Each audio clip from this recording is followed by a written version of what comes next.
Welcome to week 4 of the Smoke and Salt Project, where Dave and his family are on the road to Dubbo, Tamworth and Coffs Harbour. After settling into a rhythm over the first 3 weeks, this week threw up a few challenges. Thanks to everyone who has helped get the project off the ground and to everyone who's kept supporting Dave and Cara since they hit the road. A big shout out to our partners Phantom Screens, Charcoal Kings, Lane's Barbecue, Just Tinted and Ampol Australia with their Ampol Cash Fuel Card. After the break, Dave takes us to Dubbo and the family's partnership with HopeStreet Baptist Care.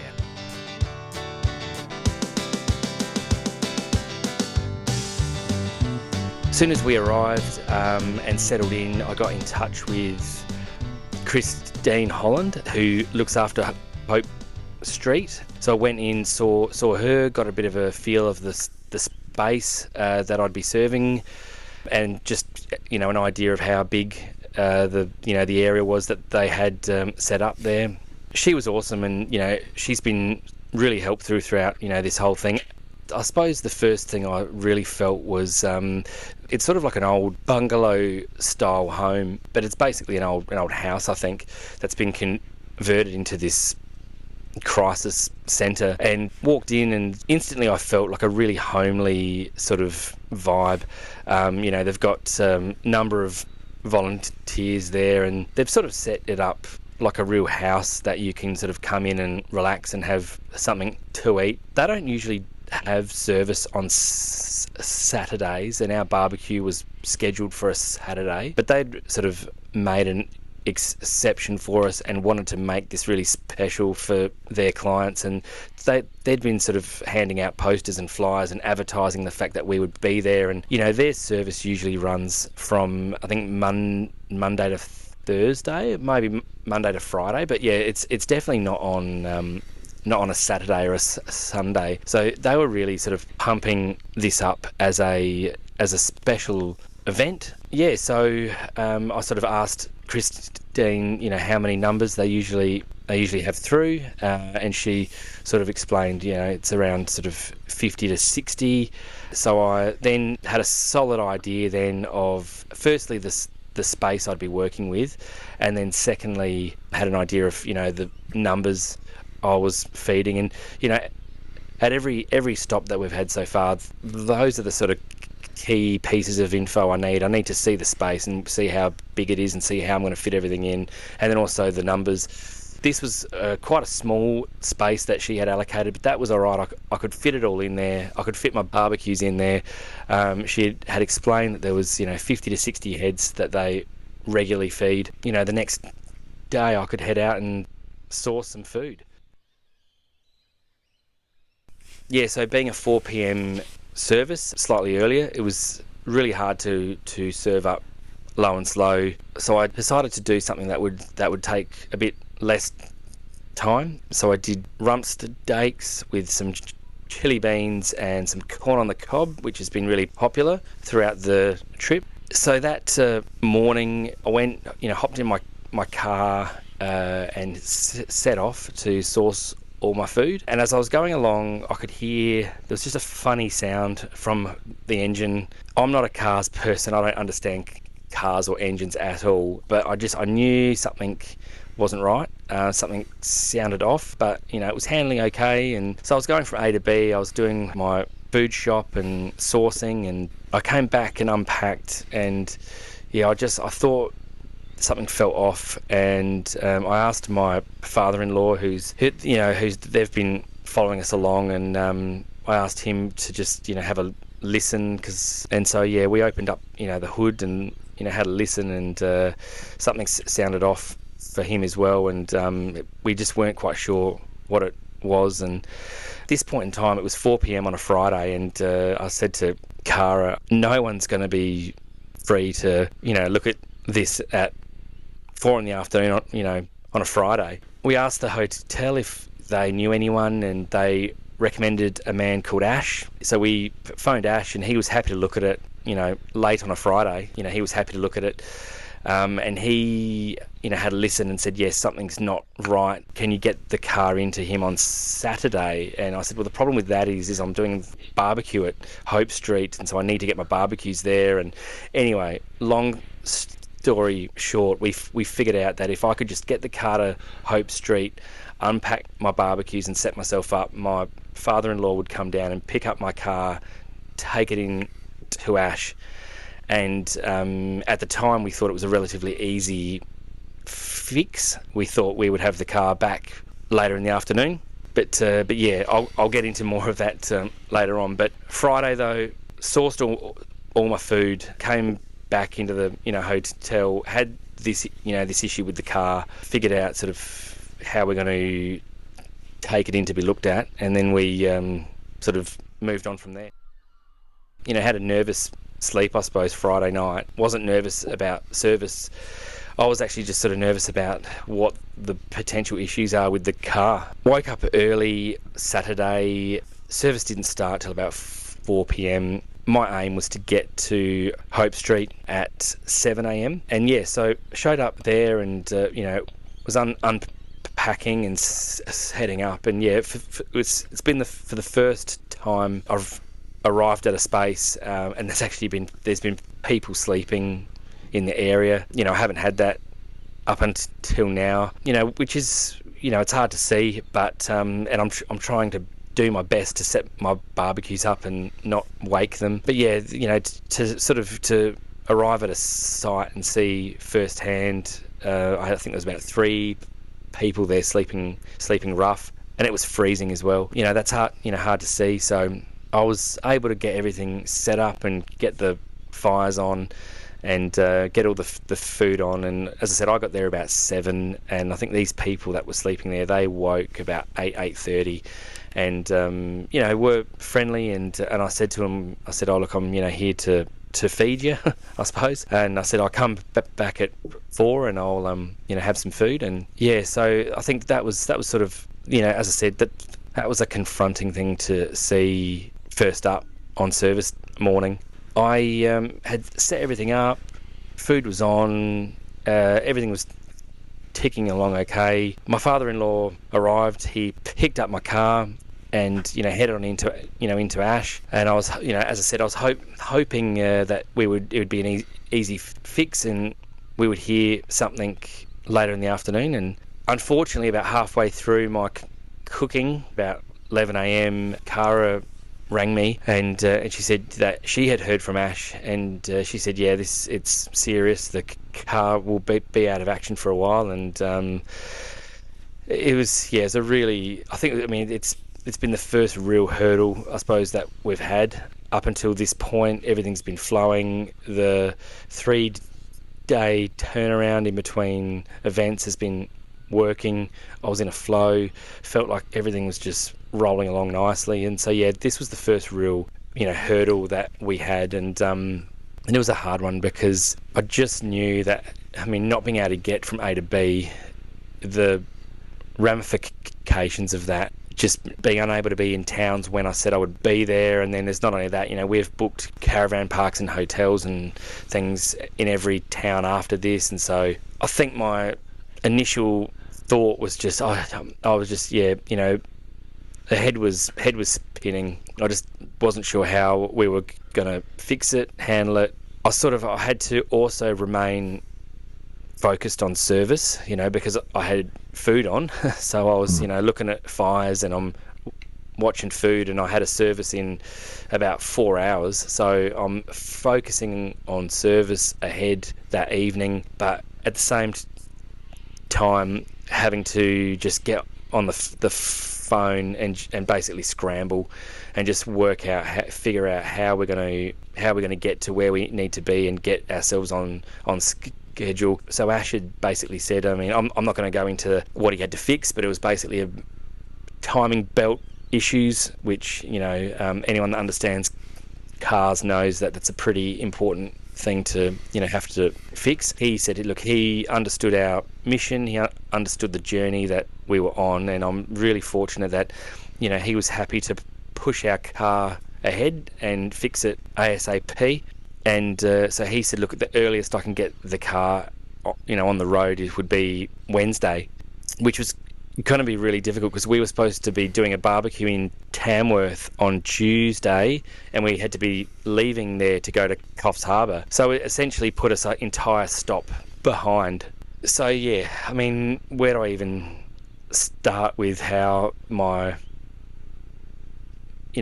thoughts and feelings were at that moment? My head was just really scrambled, and as I said, I'm trying to focus on service, trying to focus on the food that I have to serve, and then also figure out how we're going to catch up and basically fix this and get ourselves on track. But yeah, I suppose after a few hours and several phone calls and that, we sort of made a decision, if it's possible, to skip the Tamworth barbecue, and then we can reschedule that and postpone that for on the way home. That just seemed to be the easiest fix.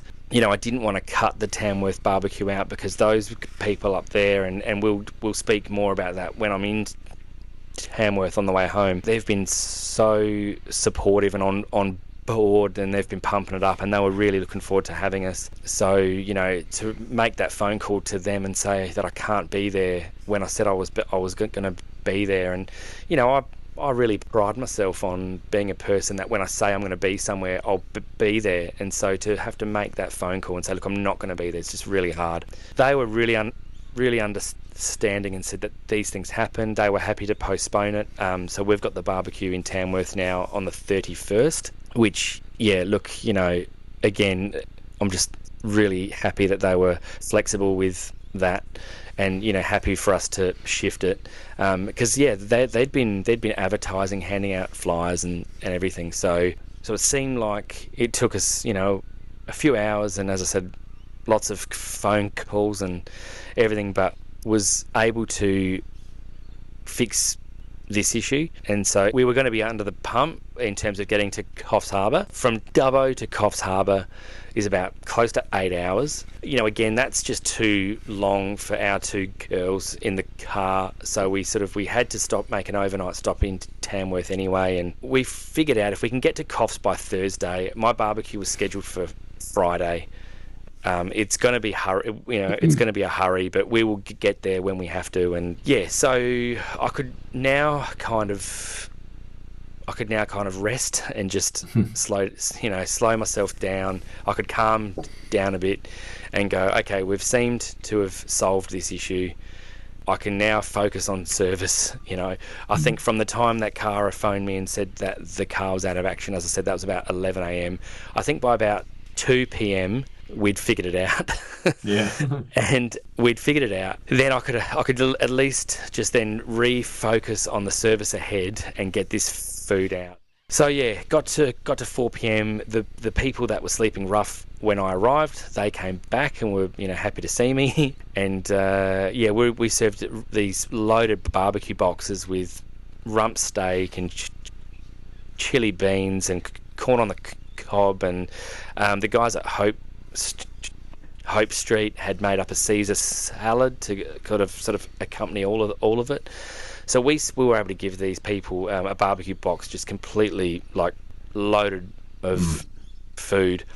Clientele I can't pinpoint. It wasn't one particular kind of person. There was such a large range of ages, of males, females. Also, had a couple of families, and I think I've spoken about this in the past. Like whenever we see families come in, that's always really hard because for us as a family, to see there was one particular family that had a couple of girls that were very similar to Charlotte and Sophia's age. So that's for us on a personal level. That's sort of, it's hard to see anyone struggling, but to see families that are struggling is hard. So really fortunate that we could send them away with a heap of food. The other thing also is, and something I don't really think about often, is like families, especially kids. Kids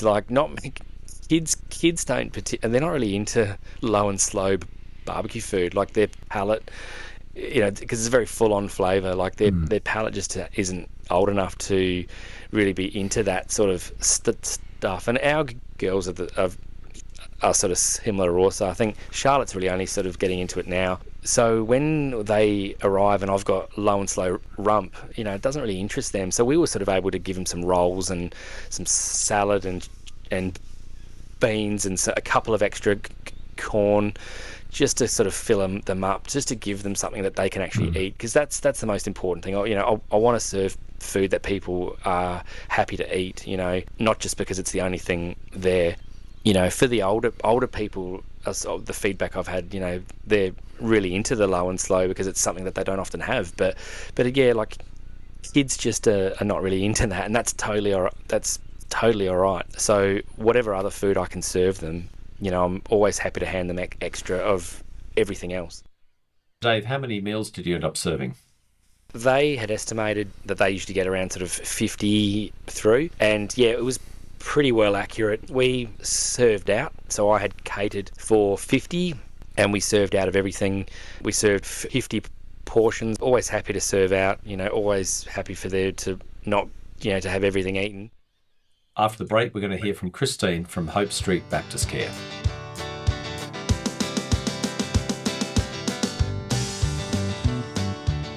Kristine, can you tell me about the work you do in supporting those in need in Dubbo? Baptist Care is a little community centre in Dubbo. We're HopeStreet. Primarily, we provide a drop-in inclusion space. So that's open 4 days a week where community members can come in, have some brekkie, have some lunch, have a chat, and just have a place to rest if they choose as well. We also have our caseworkers on top of that. So our caseworkers are general casework, so they can provide support, referrals, whatever community members might need. And we're really lucky that currently, we're not bound by any particular we're not specialist in any area, so we can really help with anyone depending on what they're presenting with. So probably our caseworkers do primarily a lot of work around housing support, but we do branch into absolutely everything that you could think of. We also offer no interest loans. We have a chaplain as well that can provide support for those that need it. Our practical support, so we can assist people with food hampers or small household items and clothing bits and pieces. So we have a really good partnership with another organisation in town with their op shop, so we can always make referrals straight across there. I guess our main focus is having a really low barrier space for people to come when they need it. We really focus on building trust and safety and connection. So really anybody that wants to come through our doors is welcome. Dave and Cara did a barbecue cook-up on Saturday. What did that mean to your community? Well, first of all, you said it was on a Saturday, so that was huge for Dubbo. So Dubbo currently doesn't have any free meals available on a Saturday, so that was really exciting. And just having that kind of meal, like a slow-cooked rump that he did, like our community members don't get access to that kind of cooking very often. The meals that we provide are often through donations from our food rescue partnership with Woolworths. What we get is what we make. Very often do we get big rump steaks that we can slow cook, so that was really lovely. And it was really nice actually being on a Saturday and of an afternoon, which is not our normal operating hours. We actually saw some faces we don't normally see, so it was really great to be able to connect with some new people and let them know that we're here if they need. So that was really great. Dave and his family was an absolute delight. It's amazing what they're doing. We know that he had his car troubles and he stayed a couple of extra days. Can you tell me about Tuesday's service? Tuesday, Dave had some baked beans left over from Saturday. And Tuesdays we normally do bacon and egg rolls. Tuesdays are just bacon and egg rolls from 9 till 1. Oh, sorry, 10 till 1. 9. Don't turn up here at 9, we're not ready. So we're like, what we can do? Well, maybe we can, since Dave and Cara and their lovely daughter Charlotte wanted to come in, we're like, well, why don't we actually do an actual plate of hot breakfast? So, we used the baked beans and bacon and eggs. So we actually had people had to, sit down, not just a grab and go bacon and egg roll. So yeah, it was really great. The girls were in the kitchen helping out there, and seeing Dave come and have a chat to some community members. One, it was something different that we don't normally do for them, but I think it was really great to see him have a chat to people and to hear some of their stories. because that's what it's really all about. You know, we see the stats and the data about how big the issue is with homelessness and the increasing pressures on the household budgets where people are relying on services like ours like never before.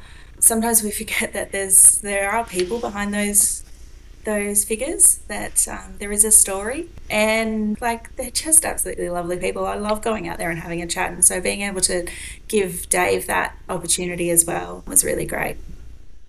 What you're seeing in 2026 compared to, say, 2 years ago, has anything changed?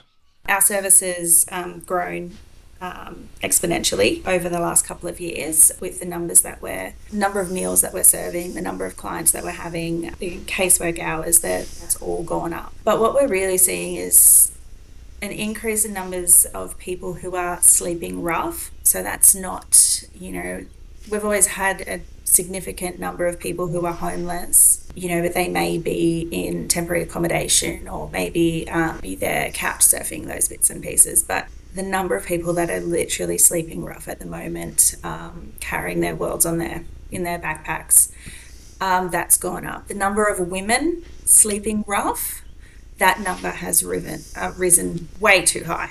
Dubbo being where it is, we are a centre for a lot of our villages and towns out further west.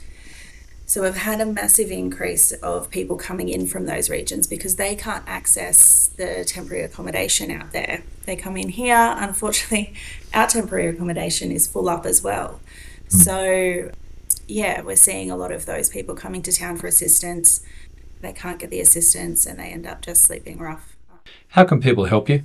We do have volunteer opportunities at Baptist Care, so we are looking for volunteers to help us out deliver our drop-in service, whether that be preparing meals, preparing food hampers, doing a bit of cleaning, and basically just freeing up the caseworkers and client support worker to do some more of that one-on-one interaction so we can actually help more people through the day more intensively if they need that. We do accept donations, so you can find a donation link on the Baptist Care website, and you can donate to a Baptist Care HopeStreet, whether it's out here in Dubbo, but we also have HopeStreet locations in the metro areas as well. So I would encourage anyone who wants to know a little bit more about HopeStreet to maybe get in touch with their local HopeStreet as well. Kristine, thank you so much for your time. Thank you.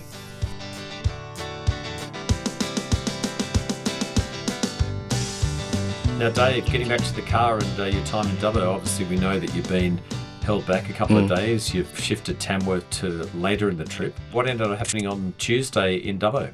So on the Tuesday that we were there, we decided to just go in as a regular volunteer. It was really handy because Charlotte wasn't a part. She didn't come in for the service in Dubbo on the Saturday evening. She wasn't there. But this was an excellent opportunity for her to get hands on and help out. And we helped Lee, who's sort of the unofficial head chef there. Lee serves them food, every morning, and she was excellent. She was more than happy to have us in, and we just headed in and served their usual bacon and eggs. And yeah, I think it was just a fantastic opportunity for us to see how they operate day in, day out. Sometimes it's been fun when we show up and we do our barbecue, but to be able to sort of be hands-on and just see the operations and how they operate and see what actually happens through a regular service was an insight that we wouldn't have usually had. Cara and I and myself were helping with the food. So Lee was sort of, was out the front of house liaising with everyone. We were actually sort of back of house looking after all the food. It was a much slower service, and we were sort of sending food out and then being able to. We were actually doing table service really, which was excellent. So we were, people were asking us firstly who we are, and then, and then we would sort of fill them in, and we were able to share sort of our story, and people were able to share theirs. And I need to mention though, Lee, front of house, as I said, she's usually the head chef, but she had the opportunity to be front of house on that service. Lee was just fantastic. She knows everyone by their first name, has such a personal relationship with them, and it's sort of something that we sort of, not that the other charities don't have relationships, with their clients, but just to be there on that through a regular service day and see Lee interact with everyone. As I said, she knows everyone's name, all of them know her. It adds towards that home environment that HopeStreet have created. It's not just a centre that you can go and eat, it's a home. I think that's the big thing. That's the big takeaway, is they have really gone out of their way, and their staff and the volunteers have gone out of their way to really create an environment for their clients that it feels like they're going and they're sitting at their home. And it's just, as I said, Lee's relationship with everyone there is just unreal, and I cannot speak highly enough on that. When did you get the car back? It was a nervous wait. We were hoping to be able to pick up the car after service on Tuesday. Service finished at about 12:31 in the afternoon, and we thought maybe it would be good we could just finish at service and go and pick up the car and head back. And we hadn't heard anything, and we got back to our hotel and still hadn't heard anything, and it was getting late. I'll be honest with you, I was beginning to get really nervous, because I thought if we don't have this car today, that's going to then push everything back, further. Fortunately, by about 4 p.m, got the phone call from Ash, said everything was fixed, everything was on. He had been in it, he had taken it out to the airport and back, which he said the airport's about 10 k's out of town, and the highway to the airport, you get your speed up to over 100. Mm-hmm. So he said, I hopped in the car, I've been out to the airport and back, I've given it a flog, and everything's fine, everything right. Works, and so just so happy and relieved, and so happy to pick the car up late on Tuesday afternoon and come back, and we could sort of start getting our things organised. So you headed off on Wednesday morning. Where did you stay Wednesday night? So Wednesday night, given that Coffs Harbour is nearly 8 hours away, we needed to do an overnight stop. So we did pop to Tamworth. Literally got there at about 3-4 in the afternoon, and settled in overnight. It was State of Origin that evening, so Tamworth was humping. Everyone was up and about over the state of Origin. Free. So So anyway, just had a really relaxed night there, and then we had about 4 hours the next day to Coffs Harbour.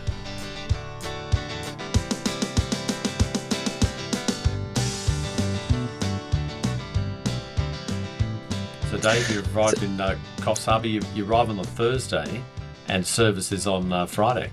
Yeah, this one was hard. If you may remember, there was an earlier stop.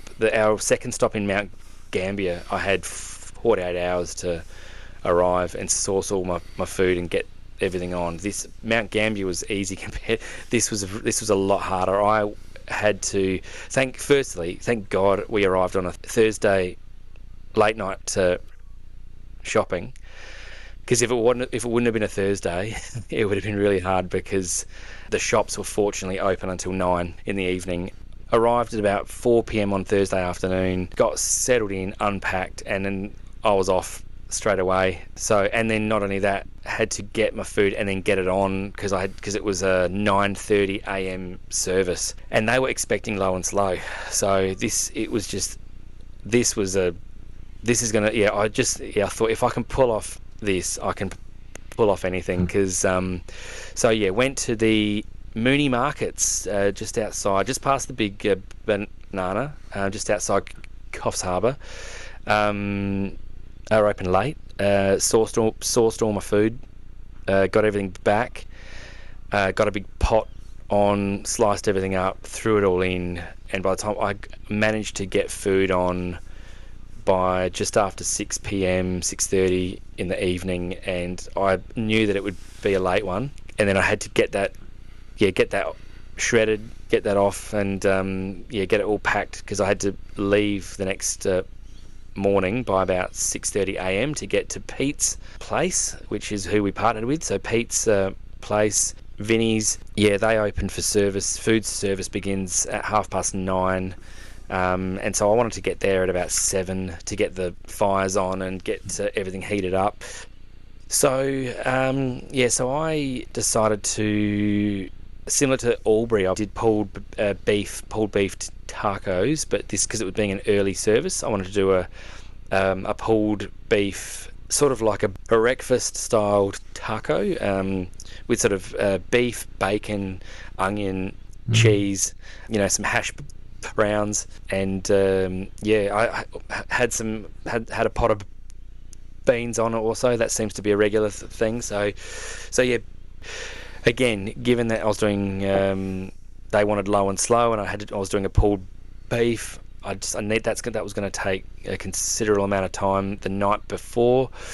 Fortunately, I've got it now. I've got it down pat now. I can bang it out in about 6 hours.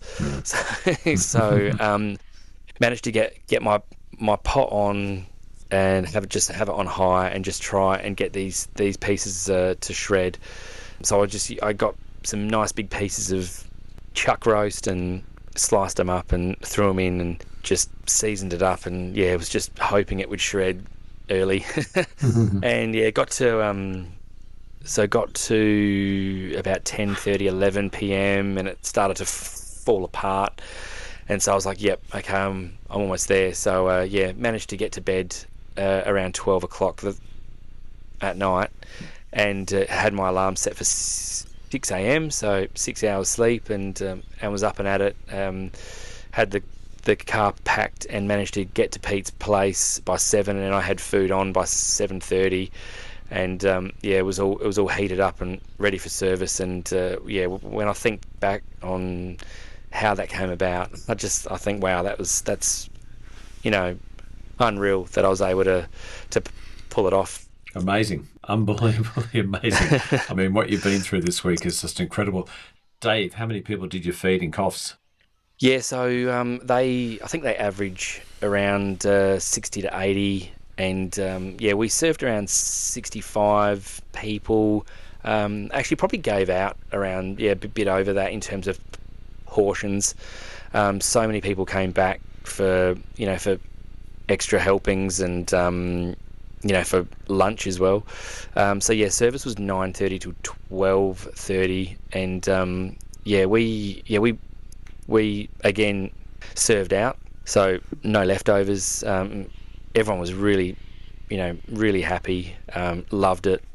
Feedback we had was excellent. So I reckon definitely 65, probably 60 people, but around 75 servings, I reckon. Yeah.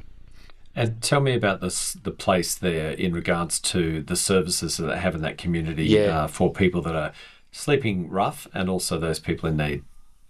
Yeah, so what they've kind of set up there is a like a hub. It's for lack of a better term, it's a like a homeless hub. It's not so Pete's place is one aspect of it, and they predominantly deal with the food service, and they hand out hampers, I think, as well, and they do other things that they hand out. I think toiletry items, and but there's also other services in that same area. There's about probably 3 or 4 other services there that, to my understanding, they help people sort of find temporary housing. There's volunteer services there. Yeah, there's a whole heap of things that if you're struggling with anything, you can head in and they'll sort of help you, which is it's really excellent how they've set that up in one centralised hub. What is hard to see though, but at the back of Pete's place, there's a lot of tents out the back there, a lot of people sleeping rough, and they obviously stay near where Pete's place is, because it's not far for them to go and get something to eat, but then it's also not far from all the other services that hub has. So you can understand why people sleeping rough, sleep around there. It's a good setup, but it's just, I suppose, unfortunate that there is such a high need for all of these services. Dave, big week finished at Coffs Harbour. We're going to hear from Anna from Vinnies Pete's Place after this break.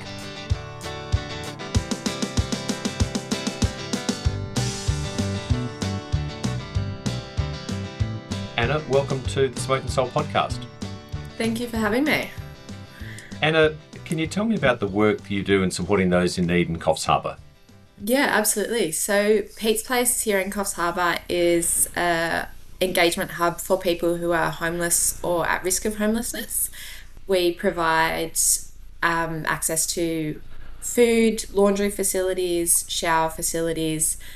We've got case management on site, we've got support workers on site, so we can really provide that wraparound support and link people in with services in the community as well.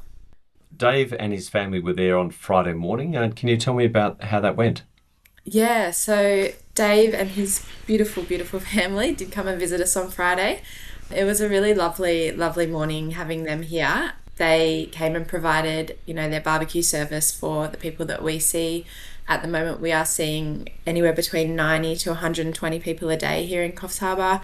So it was just a really good opportunity for the people who come to our service to, really experience that kindness from Dave and his family. They showed nothing but respect and, that genuine compassion for the people that we see. They provided an amazing meal, which I've heard nothing but positive feedback about, but I guess beyond the amazing food that they cooked, they really provided that sense of hope, and they were able to provide some dignity and a sense of belonging for the guys that come in as well. Wonderful. Do you provide food each day? Yeah, so we have got a breakfast bar set up here, so we've got, access to toast, cereal, that kind of thing. We do have volunteers that come in and will occasionally cook for the people that we see as well.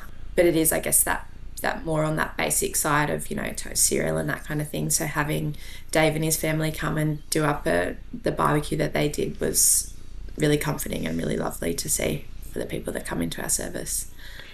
You mentioned just a moment ago that it's a wraparound service for people that are homeless or are on the brink of being homeless. In regards to a lot of the other centres that Dave and Cara have been to, they have spoken in some areas that they've referred people to services. Am I correct in understanding that all of those services are in that one area? So I guess here at Pete's, we've got, as I said, we've got case management. So we really focus on crisis case management. So we see people when they come in that day, what they need, and we'll case manage them to a point. However, we do focus on referring people out to specialist homelessness services. So in the local Coffs Harbour area, there are a few specialist homelessness services. Our goal is to refer them out so they're case managed for a longer period of time by the specialist homelessness services, because we're not a specialist homelessness service. Yeah. Can you talk to me about the changes that you've seen over the last 2 years at your centre? My understanding over the last 2 years is that I haven't been here for the whole 2 years, but the numbers are just increasing. So the number of people presenting are just going up and up. They're just on the rise. As I said before, we're at the moment seeing anywhere between 90 to 120 people a day, which is quite alarming. And yeah, those numbers just don't seem to be dwindling. What we are noticing is that homelessness just isn't discriminating at the moment. The people that come into our service, it is really a diverse range of people. We are seeing a lot of older people, but in saying that, we're seeing, just an increase of all ranges of people.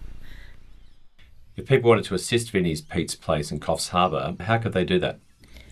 Yeah, so we do rely on the kindness of our community and the donations that we receive. We rely quite heavily on that. So we're always looking for food items. So we give out pantry items to people. We give out clothing, we give out blankets. We're kind of a one-stop shop for people who are experiencing homelessness. So we're giving out tents, we're giving out sleeping bags, we're giving out pantry items, we're giving out food, blankets. And all of the items we do give out to people that come in and access our service are donated by the community. And if people did want to help, how can they get in contact with you? I can be contacted via email, so it's anna.millett@vinnies.org.au, or the hub can be contacted on 0438 931 201. Anna, thanks so much for your time. No worries. Thank you so much for having me.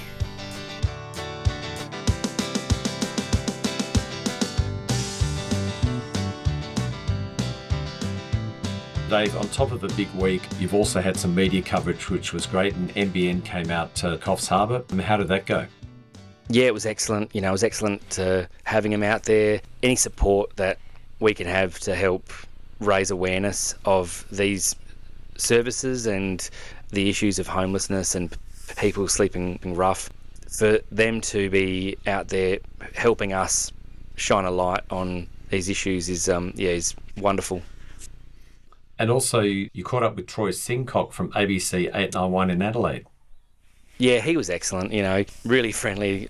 Just to have that support from Adelaide means everything, and the fact that he was happy to feature our story and give us that coverage to, again, help us raise awareness of, these issues of homelessness, but not just homelessness. We spoke about the issues of cost of living and just how it's become harder for everyone. This is such a larger issue than you and I, and it's only becoming worse. The numbers are going up, and so for him to feature us on his show was just, it was really wonderful, and that support from Adelaide, means everything. Have a good rest. Safe travels up to Ballina. Look forward to catching up next week and hearing how New South Wales and a bit of Queensland went. Thanks a lot, mate.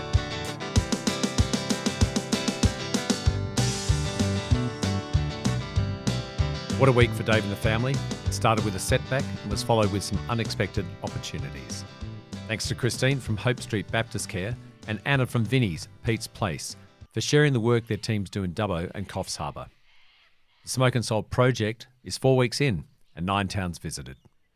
Next week, we'll hear more from Dave and Cara as they head north for week 5 of the Smoke and Soul project. I'm Wallace Long. Thanks for listening.